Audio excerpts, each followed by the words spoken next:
Welcome to Free Thoughts, a podcast about libertarianism and the ideas that influence it. Free Thoughts is a project of the Cato Institute's libertarianism.org. I'm Aaron Powell, editor of libertarianism.org and a research fellow at the Cato Institute. And I'm Trevor Burrus, a research fellow at the Cato Institute Center for Constitutional Studies. Many policies are justified on the basis of market failure, that when markets fail, government needs to step in. But what is market failure? What does it mean for the market to fail? Joining us to discuss this is our colleague Peter Van Doren, senior fellow at the Cato Institute and editor of Regulation magazine. Peter, a lot of the times when people are calling for government to intervene in some way, there ought to be a law, they're doing it based on this notion of market failure. They say the market has failed in some way, so government has to step in and fix it. So what do people mean when they talk about market failure? Well, within economics, market failure has a very precise definition, and for that I have to do a little bit of intellectual history. In a written blue book exam, one would, in my class at least, I would want the following answer, which I'll then unpack, which is market failure simply is the failure of a set of institutions called markets to implement a theoretical ideal called the Pareto rule. Okay, so market failure exists as a way of thinking about a set of institutions, and the set of institutions are a device to implement a rule, so the Pareto rule. Vilfredo Pareto is one of the fathers, if you will, of modern neoclassical economics, and so lots of things in economics are named after him. And the Pareto rule, simply stated, is just that if we look at an economy transaction by transaction, the Pareto rule says that all transactions that make someone better off and no one worse off should occur. So this is good should go to their highest and best uses type of thing? That's another way of saying it. But basically, the Pareto rule says let markets flourish. Let trades flourish. That make both parties better off. Well, that makes someone better off and no one worse off, and that's the weak Pareto rule.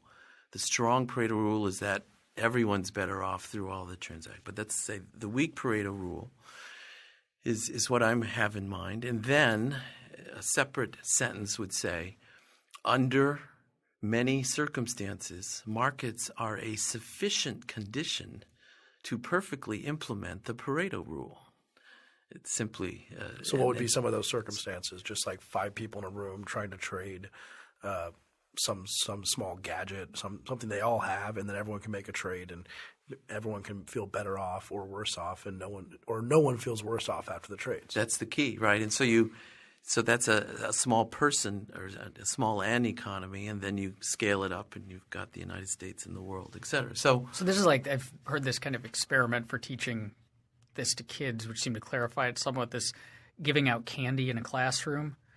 So you have the teacher brings in a bag of candy, different kinds of candy, and gives them out to all the kids. Every kid gets a piece, and every kid is happy that they got candy. But then you give all of them the opportunity to exchange this candy, and they choose to, and suddenly all of them are even more happy because these trades, no one's worse off. They all, if they like the candy they had, they kept it, and they certainly don't not have candy now after the trading. But if you like Hershey bars more than M&Ms, you can trade them, and everyone gets happy. And so we end up in a more Pareto optimal situation. Without producing any more goods. Well, right, a Pareto optimum, right, is a state of affairs in which all Pareto improvements have taken place. And no further transaction is possible because the transactions would violate the Pareto rule, i.e. it would make someone worse off to and of course, in a free market, no one can impose something on someone else. And so the definition of the Pareto rule leads you to think about, well, then what are market fair? Why wouldn't markets, under what circumstances would markets fail to implement the Pareto rule? When we talk about better and worse off, I guess by what criteria or by whose standards are we talking? So are we talking like in this case, these children, each child thinks he's better off because he's got a candy he likes better, but someone else could say, no, you're not better off because the candy you got is smaller, or it's really like this one is worse in it these will hurt ways. you in the long It will run. hurt you in the long run. So are we talking like when we judge Pareto, is who's doing the judging? Well, in fact, that's a big part of any intro to economic. Well, at least in my view, it's a very important concept to distinguish a Benthamite view of welfare or utility and a Paretian or neoclassical view. And the transition from Benthamite social science to Pareto marks the division between something called economics and something called political science. Oh, interesting. So the Benthamite rule would be what? Well, Bentham thought of utility or welfare as an intrapsychic concept, which could be measured through the equivalent of a thermometer, a utilitometer. I mean, that there was this – it didn't really exist, but in kind of Benthamite thinking, there were interpersonal comparisons were possible. And so I could tell through some utilitometer that Aaron is 55 units of happy and I'm 53. And for example, this gets right to redistribution, which is in most economics classes you're taught that the decreasing marginal utility of money, right? So meaning the more you get, the less valuable it is. So taking $1 away from Bill Gates and giving that dollar to someone that's homeless would obviously improve welfare in a Benthamite setting, because the decrease in utility from Bill Gates is infinitesimal because he has $40 billion, and so taking one away can't mean much to him. But that's a Benthamite view, you're saying. Right, and then I'll go to Pareto. So, but giving $1 to the homeless person would improve their welfare ginormously, and thus, in a Benthamite world, the losses are low and the benefits are high, and therefore, that kind of transaction in a Benthamite world would be approved. Mm-hmm. Pareto, right? The shift to Pareto and the division between political science and economics is this subtle but very important transition to an intrapsychic concept of welfare where we could add and subtract utilities across people somehow to the person, and only the person can judge whether or not a transaction makes them better off or not. And we no longer actually have a separate measure of welfare. All we actually observe is behavior. Mm-hmm. So it's like almost like B.F. Skinner behaviorism. All I can see is what you do. I can't look inside your head. So we end up with welfare in a Paretian world being defined tautologically with trading. Mm-hmm. So so Bentham thought we could figure everything out, and some modern views of the welfare state are often thought of as Benthamite in origin, whereas in neoclassical economics, there's just trading, and then there's coercion. And those are the two states. If people trade, they're better off because they trade. How do we know they're better off? Because they trade. Why do they trade? Because they're better off. So there's really a tautological definition of welfare or utility in a Paretian world, and it's just a different way of saying we observe people trading. And it doesn't – and then – so what does modern economics have to say about transactions that make some people better off and some people worse off? And the answer is nothing. And it has nothing to say about such transactions. Because we're outside of the Benthamite world. Well, no, we're outside of the Paretian world. We would have to be Benthamite. And there are no interpersonal comparisons in modern neoclassical economics. And so the shift to Pareto, in effect, I have a diagram in my class that I use where I talk about a two-person economy, and I have one person on the x-axis and another on the y. And I talk about four kinds of trades between them, trades where both of us are better off, trades where one of us is better off and one is worse off, and then a fourth quadrant is where trades between us make us both worse off. Mm-hmm. And I joke and say quadrant one is modern economics, i.e. both people are better off because they're trading. Quadrants 2 and 3 are political science or sociology, where we discuss whether using coercion to redistribute from somebody to somebody else does or does not make the society or them or whatever better. Peter's making scare quotes there for everyone listening. Yes, the society, yes. And then quadrant 4, I joke, just to see if they're awake, is about relationships between people and psychiatry, where Two people can be worse you're off. married and you think you're better off, but you're not, and you don't know it. And then they laugh, and then they... So maybe sometimes people talk about market failures and we talk about the types of ones there are, where people are trading or maybe not trading, or it's some sort of non-Pareto optimal state of the market where you're not achieving Pareto optimality. So you can think of two. I mean, to me, most economics classes have lists of market failures, and they have different categories. But once you think about them, you realize they all fall into, and I believe, at least two kinds of arguments. And then you could even say that actually just falls into one. So let me illustrate. So the first class is what are usually called public goods, where it's difficult or impossible or expensive, and we could talk about the difference between those three things, to restrict consumption of that good to those who pay for it. So that's non-excludability. And consumption of that good is non-rivalrous. Those are the two-part definition of a public good. A public good must have both of those characteristics. No, non-rivalrous, meaning that if someone uses it, you don't take it away from someone else. Whereas, so I'll give an example. So an apple is a private good. Mm-hmm. So we can restrict consumption to those who pay, and consumption is rivalrous. You and I cannot chew on the same apple at the same time. And then the students go, ooh, right, if I talk about, well, man. So a public good, think of knowledge, the knowledge of humanity, anything, what goes into a smartphone, what goes into the knowledge about anything. Consumption of knowledge is non-rivalrous, right? Once it exists, your knowing and using the knowledge does not detract in any way from my knowing it. And it is difficult or impossible or expensive to restrict consumption of knowledge to those who pay. And so that's why you can think of the Constitution and even in the libertarian world had this notion that maybe we ought to have copyrights and patents. We ought to try to create quasi-property rights for information, but that's very difficult to do, and they ought to be of limited term, et cetera, et cetera.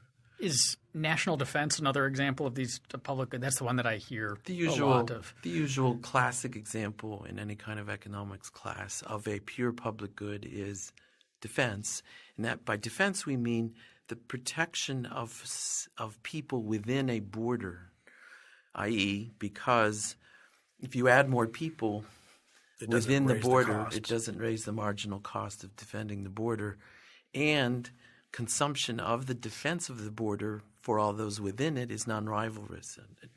You and I and all of us can consume the defense of the United States at the same time. So I think that we've said that public good here is a very economics definition. This is what an economics textbook would tell you: non-rivalrous, non-excludable. Correct. And it doesn't mean good for the public, which some people maybe use it as it's good for the public. It's this is a public good. Universities are a public good. Roads are a public good. And they usually mean, I think, that it's good for the public. Well, public goods in economics can also be public bads. That is that you can have a commodity that has negative effects on people, but you can't restrict that easily to those who pay for it. Mm-hmm. And consumption of the badness is non-rivalrous. So the term good in public good has nothing to do with its goodness, nor its goodness. Desirability. It's not a value judgment. No. And most things offered by the take education. When you ask most people, even economists sometimes will say education is a public good. And I'm thinking, no, it's not. I mean, you can restrict the consumption of education to those who pay for it. Because education is not knowledge in this situation. It's instruction and interaction with an instructor and whatnot, and it occurs within, I used to say, classrooms. Now it can occur online.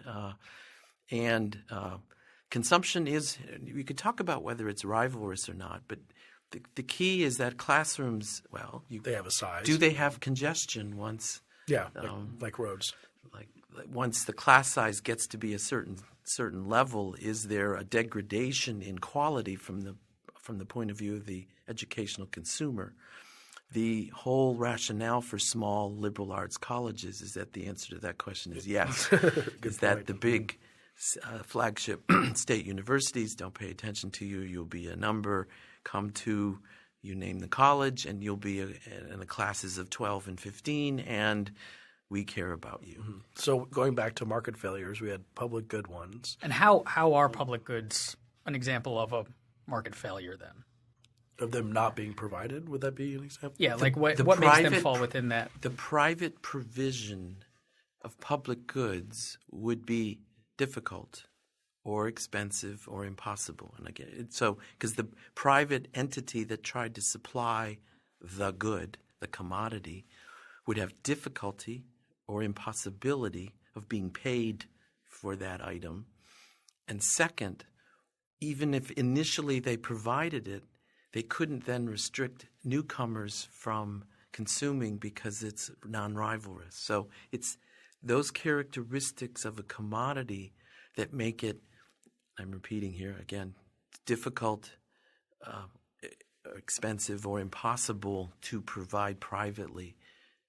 Libertarians are often fond of trying to provide clever examples of X exists, therefore it's not a public good, right? Somebody tries to, they're mercenaries and blah, blah. Well, I mean, again, but government mercenaries are paid by governments. So they haven't disproved them. They're private armies, but they're not. National defense. And then gangs try to impose. Provide some of those benefits. And they try to get paid for it by blowing up buildings and people and things. But I think even talking about those examples illustrates the point. Okay. So what are some of the other then categories of? Well, okay. So public goods are a class of transactions that are Pareto improvements but do not occur through voluntary behavior easily. All right?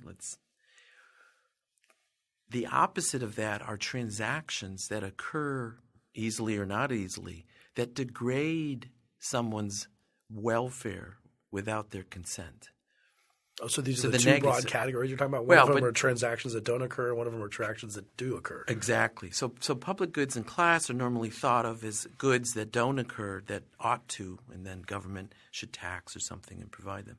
Then there's something called externalities that are things that occur that should not occur. But if you think about it, you realize those are just the public good that's not adequately provided there is actually property rights. Property rights protection for someone to prevent their degradation of welfare without their consent is the thing that's underprovided. And so one thing governments do is provide and enforce and defend property rights. Would this be like if Trevor and I got together and sold each other some sort of polluting material or whatever and then burned it in our yard and the smoke wafted into your yard and you were harmed? So you are not a party to the transaction, but you're being harmed by it. Correct. And so then the question is what system could be created to try to protect me from the side effects of your transaction? And historically in economics, there's been two views of these matters. One is the Pigouvian view of the provision or the dealing with externalities, and another is the Cosean view, named after Ronald Coase, who just died this fall and taught for years at the University of Chicago. In the Pigouvian world, a purpose of government is to charge or put a price on the negative behavior that you just described. You have a bonfire pollution, and then the smoke comes into my property, et cetera. So you ought to pay a price for it. In a small N world of 2 or 3 or 4 people, one could think of the common law and trespass and nuisance as government-provided apparatus that allows the creation of an enforcement of torts of action. Again, what's the right legal way to Torts of nuisance, Okay. torts of So proceedings that use a governmentally created and provided entity called the courts, the civil law, to, if you will, create and enforce complicated property rights about small numbers of person externalities. And that would be the Cosean view on that side? Or? Well, you can even think in a Pigouvian sense that they would agree that the common law exists. So that's almost like a tax to some extent, the costs of living. You have to pay for this for it. apparatus, and then I'm sure there's literature that talks about complete user fee common law system where no one who doesn't use it doesn't Has to pay for it. You're a lawyer. Yeah. Is that? Yes, absolutely. But in most, I don't know of any jurisdiction that actually does that. I mean, most jurisdictions that I'm familiar with, in effect, tax people and provide the civil law as a public good. As a public good. Mm-hmm. So then the Pigouvian system tries to ascertain some sort of value, and there's other ways you can do that too. The regulatory agencies, maybe a carbon tax, correct, would be a example of trying to price an externality, correct, and then allow people to trade in it.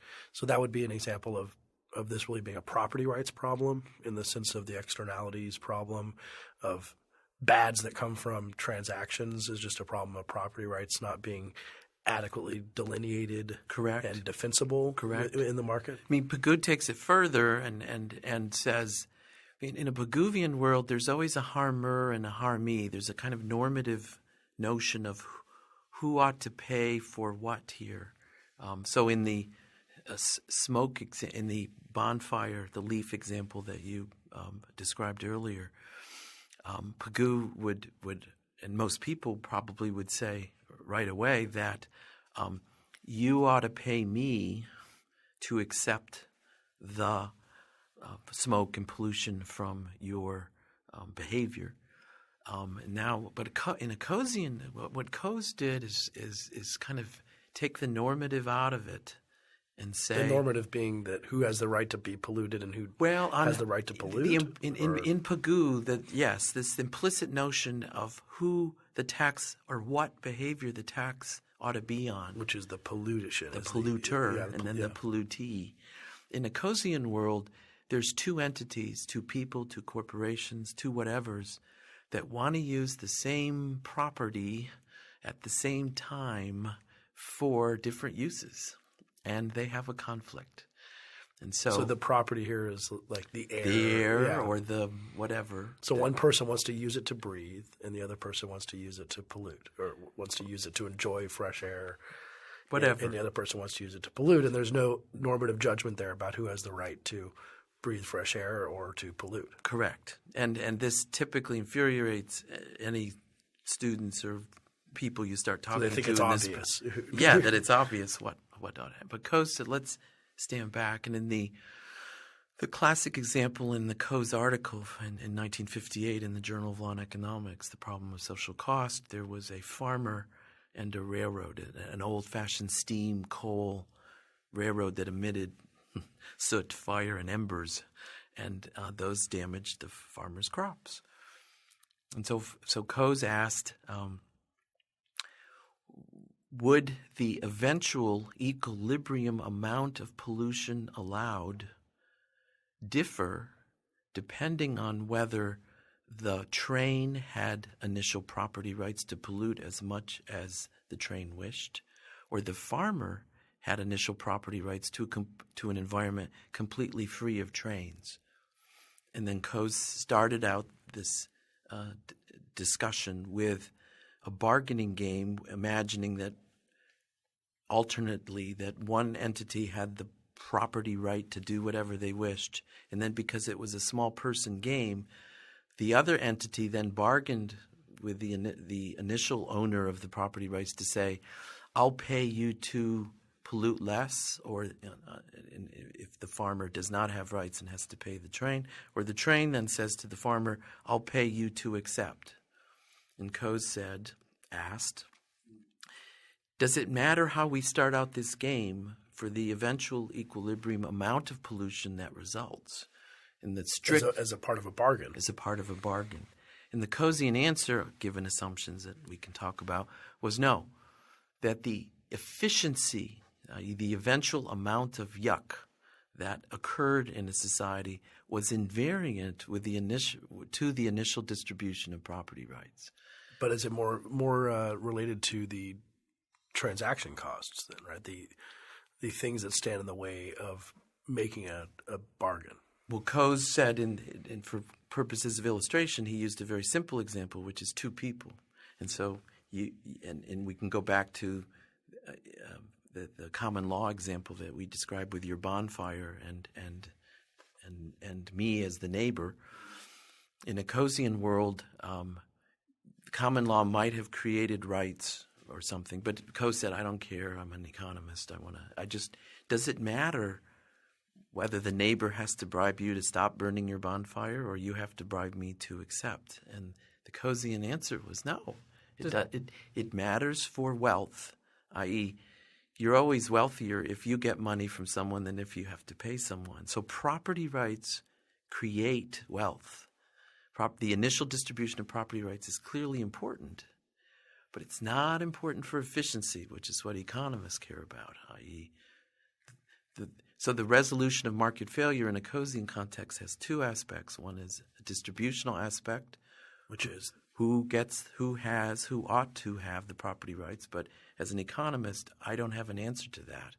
That's lawyers figure that out, or the political system, or something else. But what I do care about is efficiency. As an economist, do I care about whether polluter pays pollutee or pollutee pays polluter? And the answer in a strict Cosean framework is no. The resulting amount of smoke or particulate matter in the atmosphere will be invariant to how the political system or legal system allocates initial property rights. Does this depend, in order for this to work, does it depend on some sort of distribution of wealth, in the sense that, like, if the railroad company is polluting and I'm the farmer, I have to at least have enough resources, enough money to pay the railroad company in order to get to whatever that threshold is that they're willing to accept to reduce their pollution? Aaron, the clever student, always figures out where the professor's going, and he has so the asterisks and footnotes to the Coase theorem are all about that the initial distribution of wealth, other than this particular property right, is such that adding this particular property right to whatever is going on elsewhere in the world is not so fundamental from a wealth distribution standpoint that the willingness to pay and the willingness to accept are not affected by the alteration of this particular property right, given everything else that is in question. But Aaron's hit his head on it, which is it will be affected by other distributions. Well, the thought experiment that my colleague Jerry Taylor and I engaged in our energy policy discussions is ANWR, the Alaska National Wildlife Refuge. We proposed in an op-ed to instead of fighting over whether it should be developed or not and having environmentalists fight over it, give the ownership of this to environmentalists. See how much it would cost for them to let you pollute? Give it to the Sierra Club. Mm-hmm. And then are they really serious that they would give up $1 trillion? Easy to say, hard to do. Well, there's actually an example. Believe it or not, the Audubon Society, a bird preservation organization, owns private wetlands in Louisiana. And they, for years, leased those lands for oil and gas development in Louisiana. And Jerry and I found out this example, and we used it, and others did as well. And then the publicity was so bad for the Audubon Society from their members that they stopped leasing it. But our point was there are always trade-offs, but the point was illustrated that if the property right in question is so valuable in the eyes of those owners relative to the rest of their wealth, as Aaron suggested, then the Coase theorem doesn't work, i.e., the initial distribution of property rights does determine the resulting efficiency nature of the bargaining, And this is Peter's theorem, which is the biggest struggles that we see in the political world are those things, or those venues, those policy areas in which the distribution of property rights is everything. And environmental politics are so vicious because probably the Coase theorem is violated, i.e., if you give initial ownership of ANWR to the Sierra Club, it will not be developed. Mm-hmm. And if you give it to the oil companies or auction it off and the oil companies outbid environmentalists will never get enough money voluntarily to buy it away from oil development. And so the struggle over ANWR is not just a struggle over who's wealthier and who's not, and has no effects on efficiency. It probably is such a vicious struggle because everyone knows it will affect the eventual outcome. So let me put this into a question. I like this environmentalist ANWR example. If someone someone comes to you from the Sierra Club, and they say, and you tell them, well, why don't you purchase ANWR? And they say, well, we could never compete against the oil and gas money. If that was up for sale and it was just a bidding war between oil and gas versus us, the environmental concerns could never compete against the oil and gas industry. And an economist might say, well, in response to that, that means that the highest and best uses of that land is who pays the most for it. To which an environmentalist says, well, I disagree. The highest and best uses of that land shouldn't have that much to do with who has the most money in the bank, but future generations and how much environmental concerns are valuable to us, and how beautiful bald eagles are, and other concerns like that. And maybe it's just the case that they don't like – they prefer bald eagles to oil and gas leases, and oil and gas people prefer to bald eagles. And they want to use government to try and make sure that they win if they don't have enough money to win the bidding war. And then they might say that that's a market failure. It's a market failure if the initial distribution of wealth doesn't let us compete against the oil and gas companies to save the environment for future generations. And what would you say to that? It's certainly – the cases like this are difficult cases in the sense that the easy Coase theorem cases are cases where we can show that the result is invariant to the initial distribution. And I'll give you an example other than the ANWR and all that. And that's the distribution of cellular phone licenses in the United States by the FCC. Initially, well, prior to the current system we have, which is an auction, right? We used to have licenses by metropolitan area, and anyone could apply, and they put their names in a drum. They literally did them they just chose a winner randomly. Okay, so that seems inefficient. Well, no. I would downgrade you on these. Notice, if the Coase theorem's right, and the initial distribution doesn't matter for efficiency, it's not inefficient. It's just an arbitrary initial distribution, i.e. they won the lottery. And then they can sell. And then they can sell immediately. Okay. And what we found in the cellular phone licenses in the old system is that exactly what happened. Lawyers represented people and then put in names many, many, many times. And sometimes little old ladies in nowhere won the cellular phone license for a major metropolitan area. And then within 7 seconds, lawyers for the telecom company said, we'll give you blah $1 million.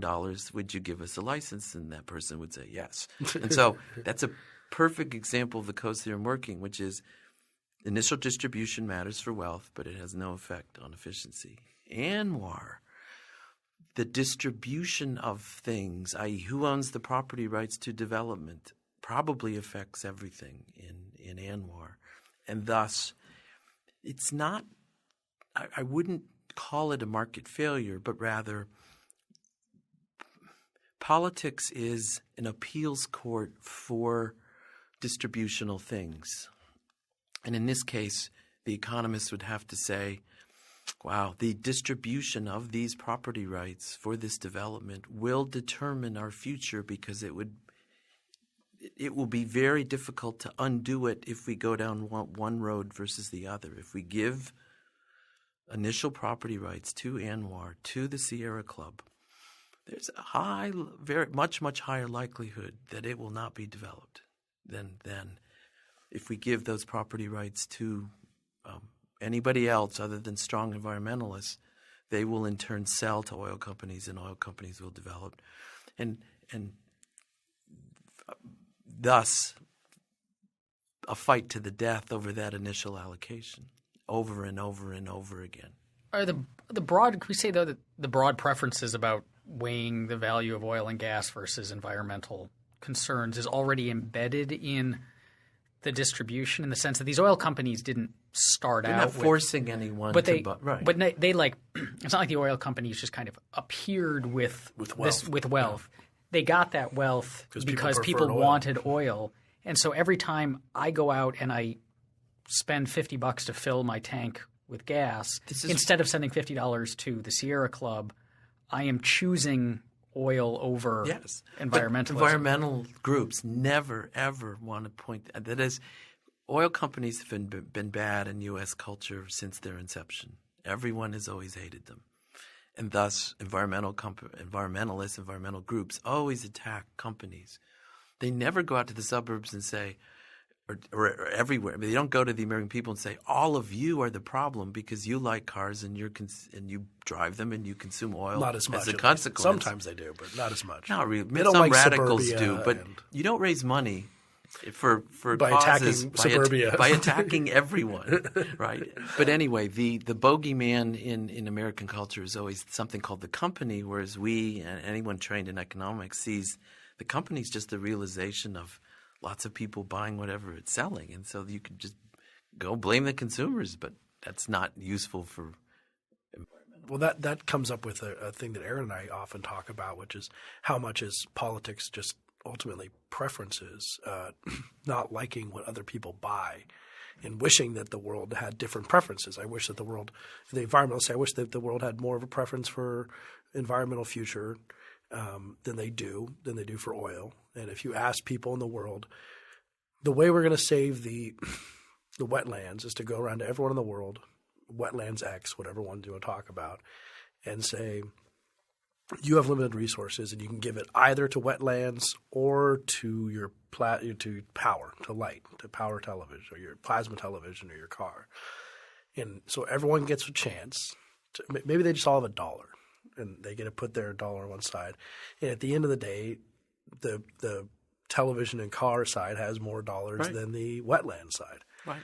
And that upsets some people. And maybe the first question is, and maybe you won't answer this from an economist standpoint, but should we be using politics to try and correct that via some sort of forceful coercion method? Isn't that when we go to politics, right? That's the division between the disciplines. I mean, when I taught, I always was a half political scientist, half economist, and therefore didn't fit in well with either. And the normative assumption within a political science departmental context almost always is that the purpose of politics and the correct purpose of politics is to fix and remedy and adjust market outcomes.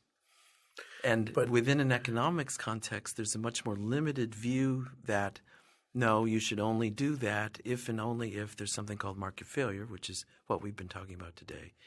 And then there's something called distribution, and economics as a discipline has nothing to say about that. And then other disciplines do. And then you bring in public choice, which is the economics of government failure. And if all those work out, maybe you should use government. Would that be an accurate way of putting it, do you think? Yeah. Or for your viewpoint? And again, even if you want to do something about distribution, then there's the complicated way and there's the simple way. And again, what I've learned over the years in studying all the markets I've studied is that most markets don't have market failures. Instead, the people's complaint with that market is really distributional in nature. They just don't know it. And then you never should correct, even in an economic framework outside of libertarianism, within economics, you can see it now in the struggle over the minimum wage. And right? Altering a price. Why would you want to alter a price? Well, you really want to make the distribution of income for poor people different than it already is. David Newmark, who's a good economist, had a blog post in the New York Times Saturday, on, we have the earned income tax credit. You don't want to alter the labor market directly. What you want the earned income tax credit directly gives money only to low-wage workers that have children, whereas the minimum wage gives it to teenagers. It's not a very targeted intervention, and it affects the price of labor, which is a disincentive for employers. Whereas the earned income tax credit, employer doesn't know whether you do or don't. Just sees your price for labor.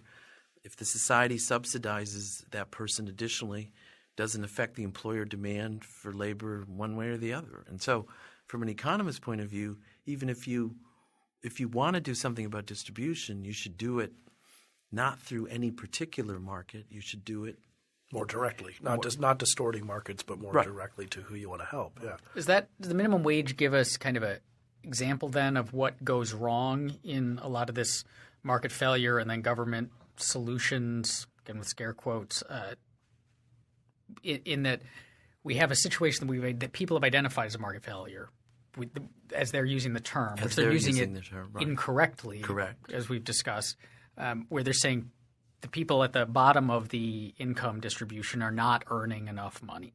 The market has failed them and failed all of us because it's not distributing enough money to the bottom of the income distribution. So we're going they're using that term, as you said, they're not correct. Really saying there are no gains to trade here. They're discriminating. They're not saying – what they're really saying is I don't like this outcome. Right. And that's a misuse. And then they've intervened so that the solution then that they give is to have government go in and mess with prices by raising the cost of employing low-wage workers.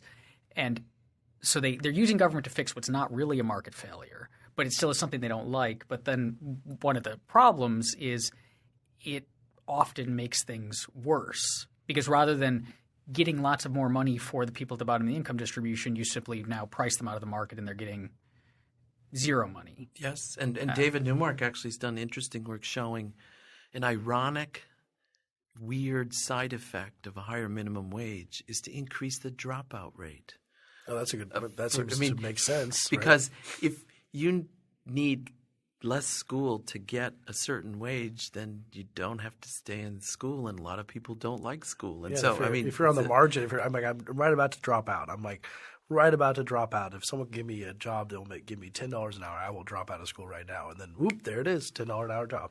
Not that job was created by minimum wage, but that's what they would think, right? Well, it didn't create jobs. It created a wage. It creates the possibility of being employed, given your skill level, at a higher price than you observed before this rule went into effect, and therefore you change your behavior.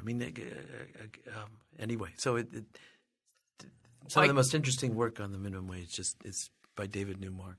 I guess my question then is this a common pattern? This pattern of markets, when you misidentify a market failure and then try to fix it with government making it worse, is this just a common thing that happens in lots of realms when people misuse this term market failure? I think so, yes. I've studied the microeconomics of market intervention since the late 70s, and in all the markets I've studied and written about and taught about, I tend to conclude that there really wasn't any market failure in this market anyway. Sometimes there is, and then we could talk about those. But basically, in most markets, they work. But they're outcomes that whatever, or some organized group of some sort, or the population as a whole doesn't like. What they don't realize is that thing they don't like is distributional in nature. Everyone wishes poor people made more money. Everyone wishes things cost less, and that. So, okay, we can use the tax code and we can rearrange the distribution of income and wealth.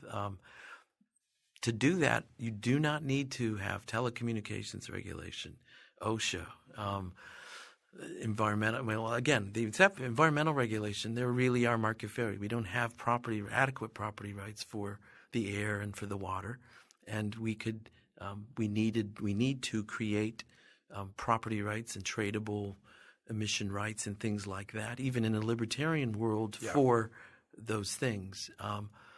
And so that market, there is a need for some policy intervention. However, what we've actually done with the Clean Air Act and Clean Water Act is nothing close to what an economist would recommend. Then if we get bad policies when we misidentify market failures, how difficult is it to identify market failures in the first place? Because it seemed like you gave these kind of two broad categories of things that are market failures. One is the public goods and one is the negative externalities. Right. But both of those seem like the kind of thing where you could look at a situation and tell whether it meets that. Like you could ask, is this a pure public good by this very restricted definition that is used in economics, or are there negative externalities? The answer to those is no, then it's not a market failure, and we shouldn't intervene. So that seems pretty straightforward. Correct. So why isn't it? If you read what I tried to do in my classes and what all instructors do and that teach masters in policy students to be policy people in Washington, and if you read almost any economics blog, regardless of the political persuasion of the author, economists are pretty strict in the way you described about that. And so what I've learned, though, is that most economists actually aren't involved in regulation to a surprising degree. The people from law schools are. And so I'm sorry about that. I think one of the most interesting intellectual trends since I was a graduate student is the role of tenured economists in elite law school training.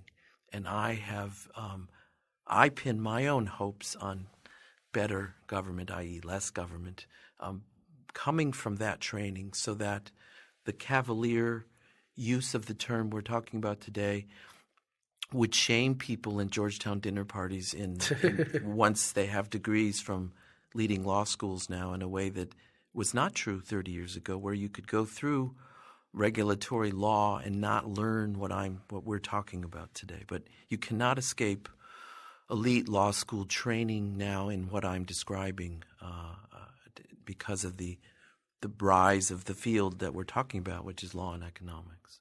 Okay, so to summarize on a question of market failures and maybe just what should government be doing from an economist standpoint, and we look at people who say government should be doing this and here's a problem, and ideas of market failures that we've been discussing, how would you summarize your view of when people think government should step in? Well, I'm agreeing with what Aaron said earlier, which is that if we relentlessly pursue in a very careful language kind of framework that we've been using today, a discussion like that about anything, when I poke and pry the question of here is a problem and Congress or the president ought to do X. is being drilled or not being drilled. Right. Here's a problem and it needs to be fixed. Most of like 95% of the time, if I relentlessly pursue precise use of language with this person, I will find, and I tend to be able to convince them that, in fact, they're misusing the term market failure and misusing the term as a rationale for government intervention. That, in fact, their complaint with this market is distributional in nature, that they wish that the distribution of property rights or the distribution of wealth or the distribution of income, the flow that comes from those property rights, they wish that were different somehow. And rather than needing a specific intervention in that market, be it telecom or energy or labor, or in fact, the person wishes that rich people were less rich and poor people were not as poor, and then I can describe. Then we need to drift off into what I call Rawls versus Nozick. Normative political philosophy stuff, yeah. And the economic capabilities of a government to redistribute, whether it ought to. And then the more devastating insight I offer is that if you intervene in sectors for distributional reasons, you actually will probably have no distributional effect. And that's the Expand on that a little bit. well. Assume two cases. Okay. Case one is a sector. We throw a regulation at it, or we throw money at it, or something like that for distributional purposes. But the sector has no entry barriers. So land, labor, and capital can enter that sector post-intervention. So can we think of a good example of such a sector to bring this down to the ground, possibly? I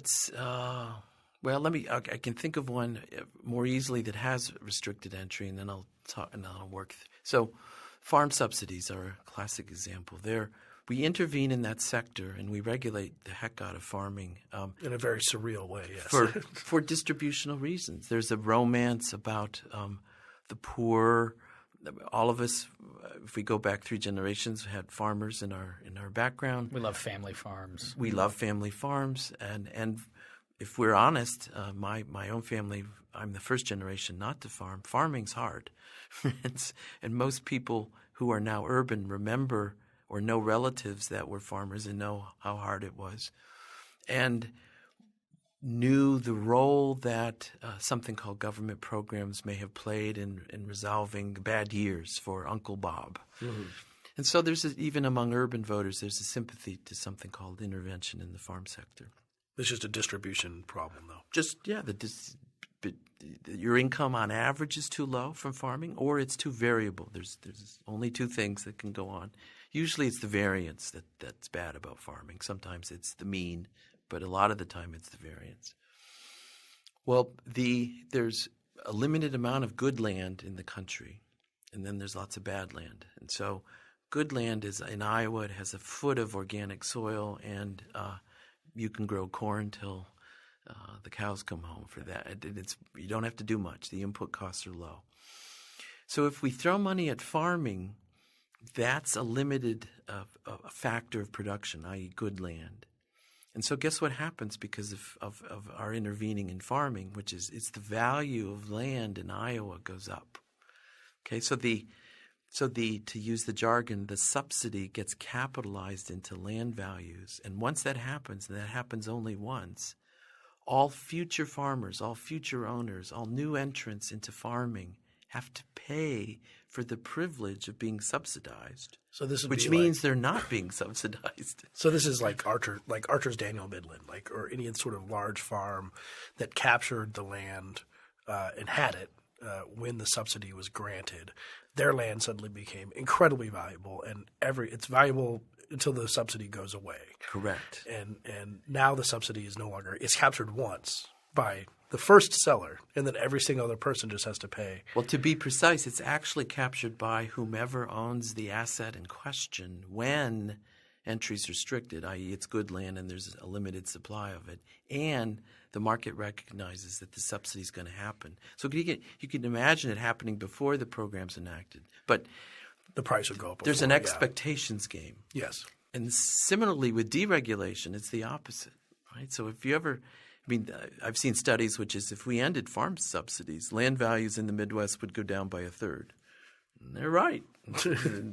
So the difficulty of deregulating a sector once it's on the government dole and their entry barriers is that the deregulation would create wealth losses for some people. Now, I wrote an article with an accountant almost 20 years ago now on taxi medallions in New York. It's the same kind of thing where the restricted entry asset is explicit. Yeah. It's this right to operate a vehicle, a yellow vehicle in New York, in Manhattan, and hail passengers. There's 11,000 or so of these medallions, and they were created in the 1930s, and the number is fixed. It hasn't risen. And they're worth about $700,000 last time I checked. Mm-hmm. So I've seen over $1 million lately wow. with the rebound from the recession. So what does that mean? Well, it is the capitalized value of the excess profits that come from the rate restrictions that the fares are governed by the city of New York, and they're higher than they need be, and blah blah blah. So it's very valuable. What my co-author and I did is we compared buying a medallion versus leasing. And we said, if politics is if markets are forward-looking and the expected value of deregulation is included in the value of assets in sectors that have privileges, then the present value of renting a medallion in perpetuity will be higher than the market value of a medallion, because perpetuity isn't maybe possible because it could be deregulated. So your theory would have been, if there was an expectation, to try and put this into layman terms, like everything has a present value, includes future expectations. So buying something has a longer holding time theoretically than leasing something. Will the goodies for this thing go on forever, or will they be limited? Is there anyone predicting that deregulation is going to happen? And guess what we found? No. Well, no. I yes. would imagine no. No. Yeah. Yes. We found yes, they are. Oh, they are. Yeah. Yeah. Believe it or not, even though deregulation has never occurred in the medallion market for the city of New York, we found that the market is acting as amortizing the rental value of the medallion as if it would have no value after year 20. And so why is that? And so we concluded that, well, we've looked for everything else, and we think that the market acts as if there's a 5% chance of deregulation every year. I guess it's not zero in a year. And so the same thing for farmland in Iowa, right? The farmers would demand – I mean, this gets into libertarian theories of whether we ought to compensate entities when we change the rules of the game. When I first came to Cato in the mid-'90s, there was electricity deregulation going on. And Roger Pilon and I had a debate about whether we should compensate the utilities for changing the rules of the game. Based on my work, I said no, because the stock value for the electric companies takes into account the possibility of deregulation. And Roger said, well, no. They constitutional law. And so we had the economist versus the common law. We were talking about farming because you set it up as an example of a restricted entry as to contrast it to unrestricted. Let's talk about housing. I was trying to think of a market where we regulate it and alter it through government policy, a lot for distributional reasons, but there's no entry restrictions. So what happens in that sector? Well, you throw money, throw cash flow, or throw a positive regulation at that sector. Land, labor. So initially, some wages rise and profits rise and things in that sector. But everyone else realizes, wow, that's a good deal. I'll get my realtor's license, or I'll get my housing license, construction license. I'm going to build houses. Well, the new equilibrium occurs, and then there's no excess wages, there's no excess profits, and there's no excess capital, return on capital in that sector, even with the subsidy, because there aren't any entry restrictions. So everyone has entered the market to take every single excess one that could possibly be there. There's too much capital, too much land, and too much labor in that sector. It's inefficient. It's been distorted by government policy. But there are no distributional advantages to any of the participants. So what's ironic, once you have an economist's view of helping sectors and not helping sectors and what happens, you realize that even though everything is distributional, none of the sectors in which we do things for distributional reasons actually ever have distributional advantages if there's no entry barriers. There's just too much stuff in that sector, but no one's getting excess profits, no one's getting excess wages, and no one's getting excess land rents. But if we change the policy, if we deregulate a sector where we've thrown a regulation at it or money, and we take that away, then there's the bleeding. You have to have capital going out, labor going out, and land going out of that sector, and people don't like that. Yeah. And so they resist politically, usually. So all this leaves us, in the end, pretty skeptical about government regulation from an economist standpoint. Even from distribution, if you try to do it a particular market at a time, you are wasting your time. I want to thank Peter for joining us today on Free Thoughts, and thank you for listening. If you have any questions or comments about today's episode, you can find me on Twitter at ARossP. That's ARossP. And you can find me on Twitter at TCBurrus, TCBURRUS. Free Thoughts is a project of libertarianism.org and the Cato Institute and is produced by Evan Banks. To learn more about libertarianism, visit us on the web at www.libertarianism.org.